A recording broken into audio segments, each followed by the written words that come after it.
नमस्कार. ठरलं तर मग मालिकेचा 4 एप्रिलचा भाग तुम्ही पाहत आहात. आता कल्पना आणि विमल दोघी सरबत पीत असतात. तर कल्पना बोलते, असं उन्हातून आल्यानंतर थंडगार सरबत पिल्यावर किती छान वाटतं ना. तर विमल तिला बोलते, खरं सांगू का वहिनी, तुम्ही खरंच खूप चांगले आहोत. नाहीतर अहो, इतर बायका त्यांच्या मोलकरणींना असं त्यांच्या सोबत बसवून सरबत नाही प्यायला देत. त्यावर आता कल्पना बोलते, विमल, अगं तुला मी किती वेळा सांगितलं की तू घरातलीच आहेस म्हणून. आणि तेवढ्यातच तिथे सायली येते. त्यावर कल्पना सायलीला विचारते, बाळ झोपलं का गं? त्यावर सायली देखील सांगते की हो, बाळ देखील झोपलंय आणि मी आत्ताच अस्मिताताईंना सरबत देऊन आले. त्यावर कल्पना सांगते की खरंच खूप छान झालं आहे हा सरबत, आणि असं उन्हातून आल्या आल्या सरबत मिळालं ना, मग आता मस्त थंडगार वाटतंय. आणि कल्पना सायलीला सांगते, सायली, आम्ही दोघी मार्केटमध्ये गेलो होतो ना, तर अगदी खूप छान कैऱ्या भेटल्या अगं तिथे. भरपूर कैऱ्या आणल्या आहेत मी. आपण काय करू, वर्षभराचं लोणचं आत्ताच घालून ठेवूयात. त्यावर सायली ही चांगली एक्सायटेड असते आणि बोलते की हो ठीक आहे, चालेल ना, मी आत्ता लगेच तयारीला लागते. त्यावर आता कल्पना बोलते, आणि ती कुठे आहे आपली धाकटी सूनबाई? सकाळपासून तर काही कुठे दिसलीच नाही आहे, ती कुठे गेली आहे? आणि आता सायलीला कल्पना सुचते. सायलीला आठवतं की तन्वी तर फोनवर बोलत होती की आज तिला मस्त तिच्या मैत्रिणीसोबत मूवीला जायचं आहे, बाहेर जेवायला जायचं आहे, आणि तिला बाहेर जाता येऊ नये म्हणून आता सायली कल्पनाला सांगते, आई, मला ना एक खूप छान कल्पना सुचली आहे. आणि ती आता तिची कल्पना आता कल्पनाला आणि विमलताईंना सांगते. तर इकडे हा सचिन आता साक्षीला भेटायला आलाय आणि तिच्यावर ओरडत असतो की मी भेटायला आलो नाही म्हणून तू काही चक्क माझ्या घरात घुसलीस. अगं तुला कळतंय का? आणि मी जातानाच तुला सांगून गेलो होतो ना की मला आता पुढचे काही दिवस तरी तुझ्याशी कॉन्टॅक्ट करता येणार नाही आहे, तुला सतत असं भेटता येणार नाही आहे, मला काही दिवस अस्मिताच्याच घरी राहावं लागणार आहे म्हणून. त्यावर आता ही साक्षी खरं तर खूप चिडलेली असते आणि त्याला बोलते की अरे पण मी नाही राहू शकत तुझ्याशिवाय, आणि म्हणूनच तर मी बोरिणी बनवून तुझ्या घरी तुला भेटायला आले होते. आणि तिथे पाहिलं मी, तुला माझी आठवण देखील येत नाही आहे. तुझी बायको ती अस्मिता खूप खुश होती, पाहिलं मी, तू खूप खुश आहे त्या लोकांसोबत तिथेच. तुला माझी आठवण देखील येत नाही, मला एकदा भेटायला देखील यावंसं वाटत नाही आहे. त्यावर आता सचिन देखील चिडतो आणि बोलतो की हे बघ, मी तुला आधीही सांगितलं होतं की आपल्याला असं सारखं सारखं भेटता येणार नाही आहे, मला काही दिवस तरी तिथे अस्मितासोबत राहावं लागणार आहे म्हणून. पण तू माझं ऐकतच का नाही आहेस? का सतत अशी रिस्क घेत असतेस बरं?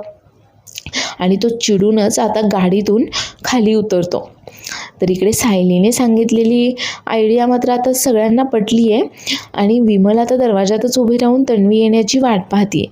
तर कल्पना आणि सायली मस्तपैकी सोफ्यावर बसलेले असतात. आता तन्वी येताच विमल त्यांना सांगते की आली. आणि आता लगेचच कल्पना तिच्या फोनवर पूर्णाईला फोन करते आणि बोलते की हां, आली आहे तन्वी, आता बोला तुम्ही तिच्याशी.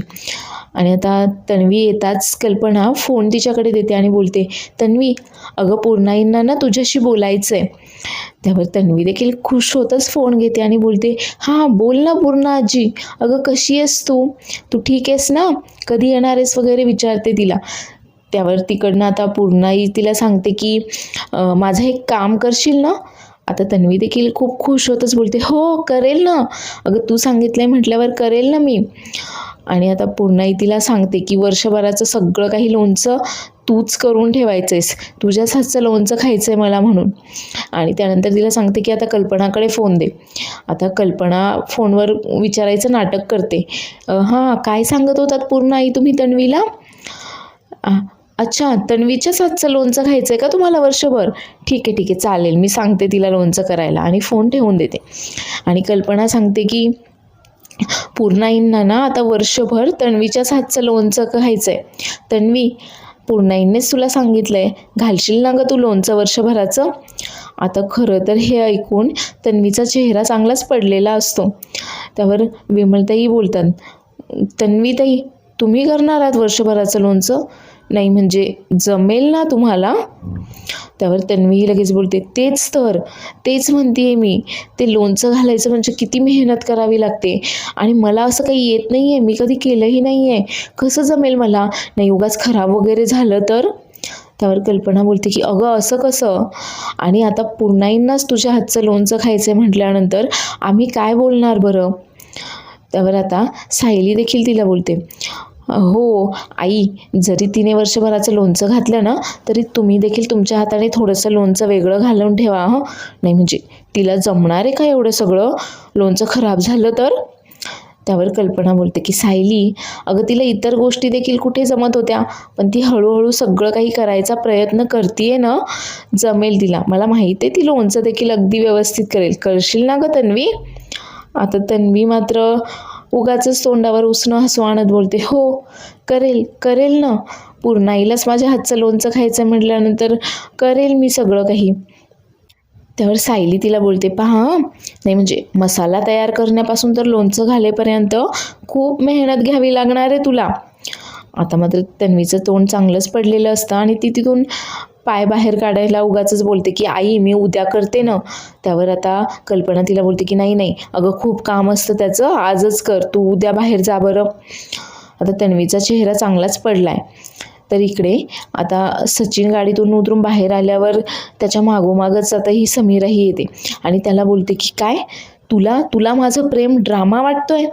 तुला असं वाटतंय का की मी हे सगळं काही ड्रामा करतीये म्हणून? त्यावर आता सचिन तिला बोलतो की हो, तुझं प्रेम ना सगळं काही ड्रामा वाटतंय मला. फक्त आणि फक्त तुझ्यावर प्रेम करतोय ना म्हणून शांत आहे मी, नाहीतर तुला मी केव्हाच धडा शिकवला असता वगैरे. आणि आता रस्त्याने गाड्या येत असतात तर हा मुद्दाम तिला पकडतो आणि गाडी आल्यानंतर गाडीसमोर ढकलून दिल्याचं नाटक करत असतो. आता या सगळ्या प्रकारामुळे खरं तर ही साक्षी चांगलीच घाबरली आणि ती सचिनला विनवण्या करत असते की असं करू नकोस, मी तुझ्याशिवाय नाही जगू शकते. ह्या इतक्या सगळ्या गोष्टी मला एकटीने मॅनेज करणं, प्लॅनिंग करणं किती अवघड जाते, तुला कळतंय का? आणि नेमका एक टेम्पो येतो तर हा मात्र तिला टेम्पोखाली आता ढकलूनच देणार असतो, पण तेवढ्यातच तो तिला खिचून घेतो टेम्पोजवळ आल्यानंतर आणि आता तिला खूप ओरडतो तिच्यावर. आता साक्षी मात्र त्याचं हे सगळं रूप पाहून चांगलीच घाबरून गेली आहे. तर आता सचिन तिला चांगलाच धडा शिकवतो की तिला बोलतो की मी फक्त तुझ्यावर प्रेम करतोय ना म्हणून तुझा हा सगळा ड्रामा, तुझी ही सगळी नाटकं वगैरे ना सहन करतोय मी, आणि तुला असं सारखं सारखं भेटायला यायला मला काही जमणार नाही आहे. तर इकडे हा नागराज आणि बाकी इतर सगळेच कैदी जे जेवायला बसलेले असतात तर नागराज आता महिपत शेजारीच येऊन बसतो आणि महिपतला बोलत असतो की असं किती दिवस आपण एकमेकांचीच मुंडकी आवळणार आहोत, आपण मैत्री करायला हवी आहे, यातच आपलं भलं आहे. आणि तेवढ्यातच तिथे दुसरा एक कैदी येतो आणि नागराजला बोलतो की ए नाग्या, अरे तुला काय करायचं आहे रे 2-2 चपाती खाऊन?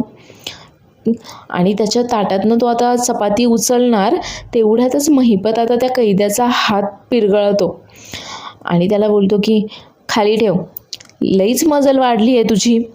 आणि आता महिपत त्याच्या स्टाईलमध्ये आता त्या चपाती घेणाऱ्या त्या कैद्याला आता धडा शिकवतो. आता नागराज मात्र खुश होतो आणि महिपतला विचारतो, महिपत म्हणजे तुला आपली मैत्री मान्य आहे ना? त्यावर महिपत बोलतो की न मान्य करून काय करणार आहे? नाही, हे आपण दोघांनी मैत्री केलेली चांगले, नाहीतरी आपल्या दोघांना इथेच राहायचं आहे. जर आपण दोघं एकत्र असलो ना तर 113% आपण इथून लवकरात लवकर बाहेर जाऊ, नाहीतर इथेच सडत बसावं लागेल. आणि आता तो महिपत त्या कैद्याला बोलतो की तुझं नशीब लय चांगलं आहे, मला नागराज शेठसोबत हात मिळवणी करायची आहे ना म्हणून तुझा हात वाचलाय आज, नाहीतर कधीच उकडून फेकून दिला असता. आणि आता महिपत नागराजसोबत हात मिळवणी करतो. तर इकडे अर्जुन गार्डनमध्ये त्याचं ऑफिसचं काम करत बसलेला असतो. तेवढ्यातच त्याला त्या डॉक्टर विचारेंचा फोन येतो आणि ते सांगतात की तुम्ही जो विचारलं होतं तर ते मी माझ्या लॅब टेक्निशियनला विचारले आणि त्याने सांगितलं की प्रियाने दुसरं एक सॅम्पल DNA टेस्टसाठी आणून दिलं होतं आणि तिने सांगितलं की हे सॅम्पल प्रतिमाच्या सॅम्पलसोबत मॅच करा म्हणून. प्रियाचं जे सॅम्पल आहे त्या जागी हे सॅम्पल वापरायचं आहे असं. त्यावर अर्जुन बोलतो की ते सॅम्पल आहे ना आत्ता तुमच्याकडे, मी लगेच ते सॅम्पल घ्यायला येतो, ते सॅम्पल माझ्यासाठी खूप महत्त्वाचं आहे. आणि अर्जुन आता फोन ठेवतो आणि लगेच ही गोष्ट सायलीला सांगण्यासाठी घरात जातो. तर इकडे घरात कल्पना आता भाजी निवडत बसलेली असते, तर सायली देखील काहीतरी तांदूळ वगैरे निवडताना दिसतीये. आणि किचनमध्ये आता विमलताई मात्र कैऱ्या साफ करून देत असतात तन्वीकडे, आणि तन्वी त्या कैऱ्यांच्या फोडी बनवत असते लोणच्यासाठी. आता तिचे हात मात्र दुखून आलेले असतात एवढ्या सगळ्या कैऱ्यांच्या फोड्या बनवता बनवता. तर कल्पना तिला बोलते, अगं तन्वी झालं का, अगं काय करतीयेस, अजून खूप कामं पेंडिंग आहेत, भराभर आवर बरं. त्यावर आता ती विचार करते की थोडं चांगलं काय वागायला गेले, ही म्हातारी आणि ही कल्पना येऊन जाऊन नुसते माझ्याकडनं राबवून कामं करून घेत असतात. तर विमलही तिथेच असते. आता विमल बोलते, तन्वीताई हात दुखतायत का हो तुमचे? नाही, मी तुम्हाला गरम पाण्याची पिशवी देईल ना, पण आत्ता नाही, नंतर सगळं काम झाल्यावर. आता भराभर हात चालवा पाहू. नाही म्हणजे बाकी सगळे कामं पेंडिंग आहेत ना, म्हणून म्हटलं. आता तेवढ्यातच अर्जुन तिथे येतो आणि सायलीला घेऊन तो आता बाहेर येतो घराच्या, तिला सांगण्यासाठी. आणि सायली विचारते, काय झालं, मला असं इथे का बोलावलं? त्यावर आता अर्जुन सांगतो की तुझा संशय खरा ठरलाय, खरी तन्वी कोण आहे हे प्रियाला माहीत आहे. तर इकडे किचनमध्ये कल्पना देखील आता तन्वीला ओरडत असते आणि तिला बोलते की अगं काय चाललंय तुझं, जरा भराभर हात चालव की, म्हणजे मग तुझे हात दुखणारही नाही, तुझं लक्षही जाणार नाही की आपला हात दुखतोय म्हणून, पटापट काम कर बरं.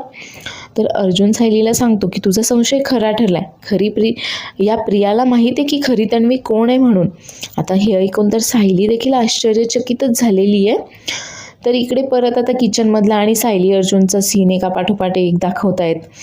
तर कल्पना आता तन्वीला बोलत असते की अगं पटापट हात चालव, नाही पूर्ण आईंना सगळं काही लोणचं तुझ्या हातचं हवं आहे ना, मग अजून मसाला तयार करायचा आहे, तेल तापवायचं आहे, भरपूर कामं आहेत अजून. त्यावर तन्वी बोलते की माझे ना हात दुखून आलेत, मी काय म्हणते आपण मसाला बाजारातला आणूयात का? त्यावर आता कल्पना बोलते की अजिबातही नाही, सगळी काही कामं घरी करायची आहेत आणि पूर्णाईनेच तसं सांगितलंय की तू स्वतः सगळं काही करायचं आहेस म्हणून. तर आता हे सगळं ऐकून इकडे सायली चांगलीच आश्चर्यचकित झाली आहे आणि ती बोलते की ही पोरगी कुठल्या थराला जाऊ शकते, कुठे फेडेल ती ही सगळी काही पापं. नाही म्हणजे तिने खोटी तन्वी बनून ती इथे शिरली आहे आणि खरी तन्वी कोण आहे हे आपल्या सगळ्यांपासून इतके दिवस तिने लपवून ठेवलंय. आता अर्जुन देखील गोंधळला आहे आणि त्याला आता त्या गाठोड्यांचं आठवतं. तो बोलतो की नाही म्हणजे तुझं जे गाठोडं होतं ते खरं तर प्रियाचं गाठोडं होतं आणि प्रियाकडे जे गाठोडं होतं मग ते कोणाचं होतं आणि तुझं गाठोडं गायब काय? नाही असं तर नसेल ना की प्रियाने जे गाठोडं स्वतःचं म्हणून दाखवलंय ते तिचं स्वतःचं नसेलच, ते गाठोडं तुझं असेल कदाचित. आता खरं तर थोडासा संशय आता अर्जुनलाही येतोय की सायलीच खरी तन्वी असावी कदाचित. त्यावर आता सायली देखील गोंधळून जाते आणि बोलते की ते मला कसं सांगता येईल ना, आणि खरी तन्वी कोण आहे हे आपण शोधून कसं काढणार? नाही म्हणजे आश्रमामध्ये आमच्या दोघींव्यतिरिक्त अजून 3 मुली होत्या. आता प्रियाने एवढ्या सहजासहजी तन्वीचं सॅम्पल मिळवलंय म्हणजे खरी तन्वी कोण आहे तिला माहीत आहे, पण मग ते आपण कसं शोधून काढणार आहोत बरं? आता खरं तर दोघेही खूप जास्त गोंधळलेले असतात की खऱ्या तन्वीपर्यंत पोहोचायचं कसं आहे. तर इकडे प्रियाने ज्या लॅब टेक्निशियनला आता हे दिलेलं असतं सॅम्पल त्याची शिफ्ट संपलेली असते आणि आता नवीन लॅब टेक्निशियन आलेला असतो. तर हा टेक्निशियन जाताना त्याला समजावतो की तुला ही DNA टेस्ट वगैरे करायची, पण तो हे सांगायला मात्र विसरतो की हे सॅम्पल तू फेकू वगैरे नकोस, ते महत्त्वाचं आहे आपल्यासाठी म्हणून. आणि आता तो नवीन आलेला टेक्निशियन ते सॅम्पल्स वगैरे सगळे पाहतो. तर अर्जुन लगेच चैतन्याला फोन करतो आणि चैतन्याला भेटायला जातो आणि त्याला सांगतो की आपल्याला ते सॅम्पल कलेक्ट करायला जायचं आहे. त्यावर अर्जुन बोलतो की तुला नक्की खात्री आहे का की हे जे नवीन सॅम्पल तिने आणून दिलं आहे ते खऱ्या तन्वीचं आहे, प्रियाला खरी तन्वी कोण आहे कुठे आहे हे माहीत आहे म्हणून? त्यावर अर्जुन देखील बोलतो की खात्री तर नाही आहे, पण मला संशय आहे आणि त्यासाठीच आपल्याला ते सॅम्पल हवं आहे, त्यावरून नक्कीच आपल्याला काहीतरी माहिती मिळेल. पण नेमकं या लॅबमध्ये आता हा नवीन आलेला टेक्निशियन त्या सॅम्पलवर लिहिलेलं असतं की डू नॉट यूज दिस, आणि ते कचऱ्यामध्ये टाकून देतो आणि कचऱ्यावाला देखील कचरा घेऊन जातो. तर इकडे सुभेदारांच्या घरी आता तन्वीचं अजूनही काही ते लोणच्याचं प्रोसेस संपलेली नाही आहे. ती आता ते लोणच्याचंच काम करत असते आणि कल्पना आता तिला भराभर हात चालव म्हणून सतत तिच्यावर ओरडत असते. आता तन्वी विचारते की आई, मसाला रेडीमेड बाजारात भेटतो ना, तो आणला तर नाही चालणार का? त्यावर कल्पना सांगते की अगं नाही, पूर्णाईंना ना घरचाच मसाला लागतो. त्यावर तन्वी बोलते की काय फरक पडतो, चव तर सारखीच असते की. त्यावर विमलताई तिला सांगतात की नाही, असं नाही आहे, घरी केलेल्या मसाल्यांची चव काहीतरी वेगळीच असते. तर सायली अजून देखील तोच विचार करत असते त्या गाठोड्यांबद्दल आणि तिला आठवत असतं की अर्जुन बोललेला असतो की कदाचित जे गाठोडं तन्वीने स्वतःचं म्हणून दाखवलं आहे ते कदाचित तुझं असू शकतं आणि तू देखील खरी तन्वी असू शकतेस म्हणून. तर अर्जुन इकडे आता हॉस्पिटलमध्ये पोहोचला आहे ते सॅम्पल कलेक्ट करण्यासाठी. पण तिथे गेल्यानंतर त्याला समजतं की त्या टेक्निशियनने मात्र ते सॅम्पल कचऱ्यामध्ये टाकून दिले. त्यामुळे आता चैतन्य आणि अर्जुनही चांगलेच हैराण झालेत आणि आता ते सॅम्पल कसं मिळवणार आपण याच विचारात ते दिसत आहेत. आणि तो टेक्निशियन सांगतो की मला तर त्या नवात्याने असं काहीही सांगितलं नाही की हे सॅम्पल जपून ठेव वगैरे, त्यांनी फक्त मला बाकीची इन्फॉर्मेशन दिली. त्यामुळे मला वाटलं की हे काही कामाचं नाही आहे आणि मी ते कचऱ्यामध्ये टाकून दिलं. त्यामुळे अर्जुन आता चांगलाच चक्करमध्ये आला आहे की ते सॅम्पल शोधणार कसं. तर पुढील भागामध्ये आपण पाहणार आहोत की सायली आता कुसुमताईला फोन करून त्या गाठोड्यांबद्दल आणि इतर 3 मुलींबद्दल चौकशी करत असते आणि तीच तिचं बोलणं तन्वी ऐकते आणि आता सायलीच्या पायावरील तुळशीपत्र पाहून ते खून नाहीसी करण्यासाठी तन्वी आता गरम तव्याचा वापर करून सायलीचा पाय भाजवते की जेणेकरून तिच्या पायावरची ती जन्मखून नाहीशी होईल. तर ते प्रियाने दिलेलं सॅम्पल महत्त्वाचं असल्यामुळे अर्जुन आणि चैतन्य दोघेही मिळून आता सगळा काही हॉस्पिटलचा कचरा चेक करतात आणि त्या कचऱ्यामध्ये फायनली अर्जुनला ते प्रियाने दिलेलं खऱ्या तन्वीचं सॅम्पल आता सापडलंय. तर चॅनलला लाईक, शेअर आणि सबस्क्राईब करायला विसरू नका. धन्यवाद.